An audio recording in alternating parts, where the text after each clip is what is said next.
And howdy everybody, and thanks so much for tuning in to today's video. My name is Alicia Kramer. This article is all about stop selling and start building relationships. It's about how to sell via LinkedIn based off of my experience with clients since 2017, helping them sell via LinkedIn. Of course, I've done a couple of other stuff, but for some reason, LinkedIn selling keeps on coming back. I'm Jordan Belfort. I'm the broker from Rothschild from New York.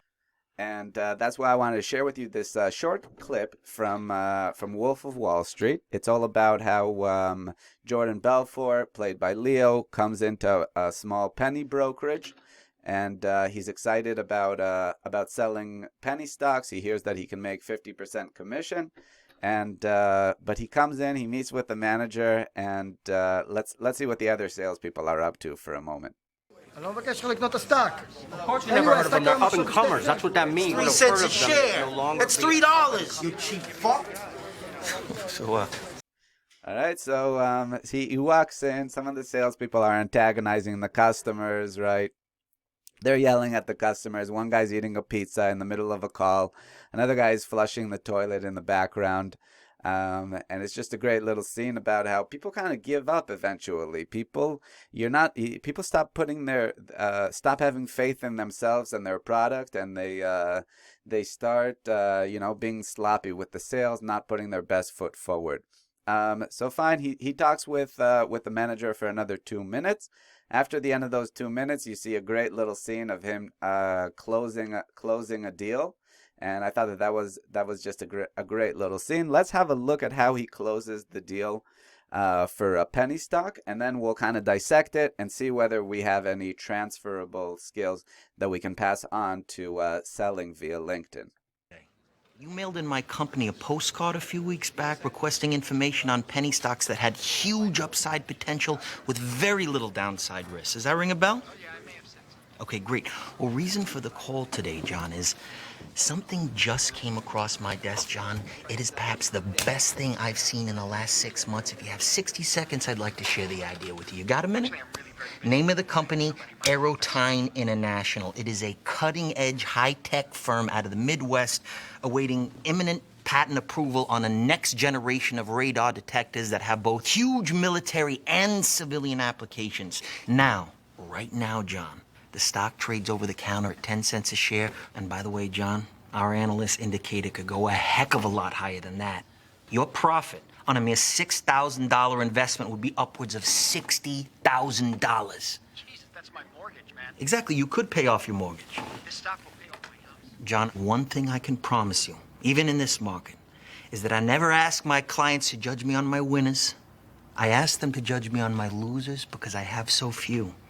And in the case of Aerotine, based on every technical factor out there, John, we are looking at a grand slam home run. Okay, let's do it. I'll do $4,000. 4,000, that'd be 40,000 shares, John. Let me lock in that trade right now and get back to you with my secretary with an exact confirmation. Sound good, John? Sounds good. Great. Hey, John, thank you for your vote of confidence, and welcome to the Investors Center. Yeah, thanks a lot, man. Bye-bye. How'd you fucking do that? Just like that, I made $2,000. The other guys looked at me like I just discovered fire. Okay, awesome. So that was a great little scene, right? He closes the sale, and then a little bit of music starts playing.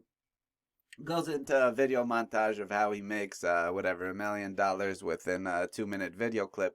But that's how it works in the movies. But there is something great about what they show in the movie and what they did with the script. Let's look at the actual pitch over there. Let's look very, very closely at the pitch and the sale and the psychology behind it, and see whether there's anything that can be transferred into your sales today. So step one, this is what he says. He says, "Hello, John. How you doing today?"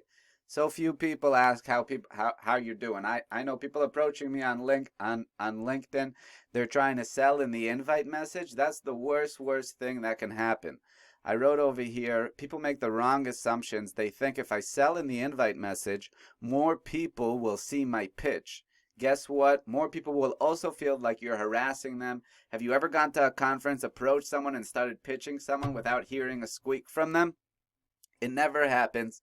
It's bad etiquette to sell in the invite message. Don't waste your time selling on the invite message. You're just burning potential relationships. So that's very, very important. Something I tell every single client. Don't get insulted if you have done it in the past. It's possible you made a mistake. But you have to start thinking now, especially in the time of the Depression, how are you going to actually start building relationships? For me, I always the only times that I've seen clients close sales is when they actually have a relationship. The best salespeople that I've observed is people that make other people feel good, put them in the spotlight, and that's why I put over here my recommendation for the best invite message on LinkedIn. And is high first name, interesting experience. I'll even use the nerd emoji there. And I've looked at it and I've seen that gives me the best results. So I do hi so-and-so, interesting experience. Regarding the follow-up message, I'll do hi so-and-so. Tell me about the company you're at. What does that mean? This gets the other side talking. I already know that I want to build relationships with a specific individual. I'll look at their profile. I'll analyze whether they're in my target audience. And I don't need to be scared that they'll remove me as a connection before I have time to make my pitch. That's like inviting somebody to a sleepover party before you even know their name, right? If you're a kid, it just doesn't work. Same thing happens in the grown-up world, guys. Okay? You got to get the other side talking. And build relationships. It's going to be much more fun for you. It's going to feel much more natural for the other side as well. So that's a little bit about that. What do I like about Jordan's line over here? You mailed my company a postcard a few weeks back requesting information on penny stocks that had huge upside potential with very little downside. Does that ring a bell? Okay, this is in the classic days of mail order, but there's something there. He says he's already putting in the dream, the vision of what the product gives. And a lot of times people don't actually buy products. They buy the dream that comes with the product. They invest because of the dream that they want to retire. Right? You're not actually selling, maybe you are selling an investment product, but you're really just selling a dream of retirement. And so many other things, security, dev security products. You're selling the dream of secure networks, right? And so on and so forth for all these other products. It's usually selling a dream. So you don't need to go into crazy detail. Be minimalistic. People don't have time to read these incredibly long messages that feel like they've been copy pasted. People feel that and it scares them off. When you start a relationship, you say 2 sentences, give the other side time to say their own 2 or 3 sentences, then you come back with a little more. It'll take a little bit longer to build those relationships, but it's gonna be worth it. At least that's what I've seen for myself and from the people that I've coached on LinkedIn. LinkedIn selling. Okay, follow-up message.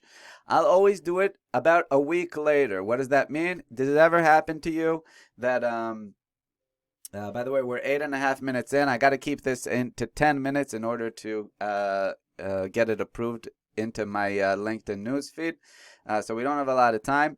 But what I'll do in the follow-up message, I'll always wait. Don't send people the pitch 2 hours after they accepted your invitation. All right, so many people making the same mistake again and again. It feels spammy. It feels uncomfortable for the other side. If I get pitched 2 hours after accepting an invite, I'll immediately remove the connection because it just feels forced. All right, so I'll wait about 7 days. Right, stay organized with your prospects, and just wait a little bit, and so on. Now, in terms of the profile, right? So instead of being aggressive, crazy aggressive in the messaging, I'll do 3 things for my profile. I'll think of it as my landing page. I'll view people's profile before inviting them, compliment people in the invite. I'll endorse them for their top skills after they accept the invite. That way, that creates gratitude on the other side, and so on. And yeah, that's all. That's about it. That's my little video commentary on this article. I'm gonna share it in my newsfeed. Gonna upload it to YouTube. Measure the results. I hope you guys enjoyed it. Feel free to reach out if you have any questions along the way, and have an amazing, amazing day.